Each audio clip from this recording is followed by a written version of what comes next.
English class. I have chosen to give a presentation on Edgar Allan Poe and his poem For Annie. I chose this poem because I like the idea of death finally bringing rest and quiet from the hustle and bustle of daily life.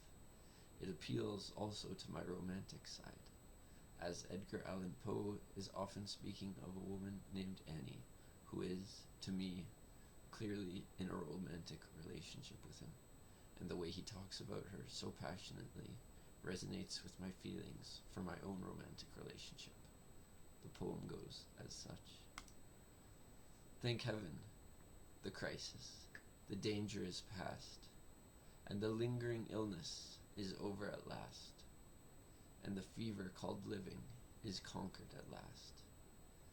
Sadly, I know I am shorn of my strength, and no muscle I move as I lie at full length.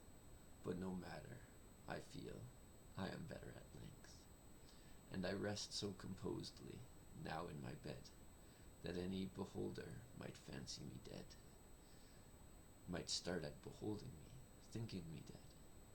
The moaning and groaning, the sighing and sobbing are quieted now with that horrible throbbing.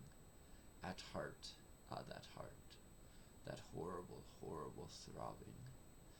The sickness, the nausea, the pitiless pain have ceased with the fever that maddened my brain, with the fever called living that burned in my brain. And oh, of all tortures, that torture, the worst, has abated the terrible torture of thirst, for the naphthaline river of passions accursed. I have drank of a water that quenches all thirst, of a water that flows with a lullaby sound from a spring but a very few feet underground, from a cavern not very far down underground. And let it never be foolishly said that my room, it is gloomy, and narrow my bed, for man never slept in a different bed, and to sleep you must slumber in just such a bed. My tantalized spirit here blandly reposes, forgetting or never regretting its roses, its old agitations of myrtles and roses. For now, while so quietly lying, it fancies a holier odor about it of pansies, a rosemary odor commingled with pansies, with rue and the beautiful Puritan pansies. And so it lies happily, bathing in many a dream of the truth and the beauty of Annie, drowned in a bath of the tresses of Annie. She tenderly kissed me, she fondly caressed, and then I fell gently to sleep on her breast, deeply to sleep from the heaven of her breast.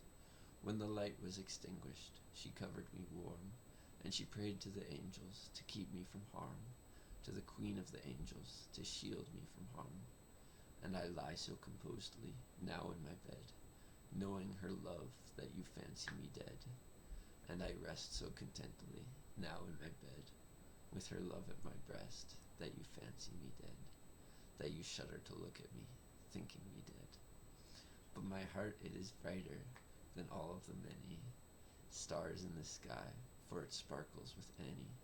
It glows with the light of the love of my Annie, with the thought of the light of the eyes of my Annie.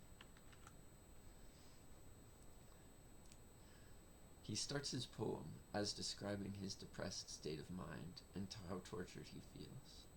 He's catatonic, locking himself in his room, to the point that most think him dead or close to, as he doesn't move or respond to them looking upon him. He muses that it is probably better this way. Many of the phrases used make reference to the state of being a corpse and how the dead are treated, making the comparison to how he is treating himself and how others are interacting with him.